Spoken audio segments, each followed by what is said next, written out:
طبعا هذا الفيديو ما بعرف اذا بدي اموت اضل عايش، ولكن مثل ما شايفين الحمد لله على كل شيء.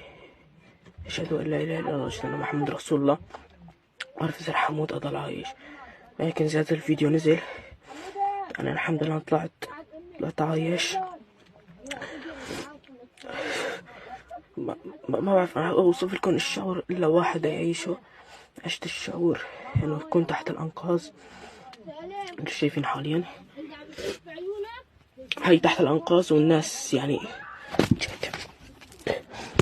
اكتر من يمكن عيالتين 3-4 عيال، نحن وعيلتي سامعين، والجيران تبعتنا. الله يعين. هزة أرضية حرفيا ما بعرف شو بدي أوصف لكم. رجعت. طبعا هذا الفيديو ما بعرف إذا بدي أموت أضل عايش، ولكن مثل ما شايفين الحمد لله على كل شيء. أشهد أن لا إله إلا الله وأشهد أن محمد رسول الله. ما بعرف إذا رح أموت أضل عايش، ولكن إذا هذا الفيديو نزل أنا الحمد لله طلعت عايش. ما بعرف انا اوصف لكم الشعور الا واحد يعيشه. عشت الشعور انه كنت تحت الانقاض. انتوا شايفين حاليا هاي تحت الانقاض، والناس يعني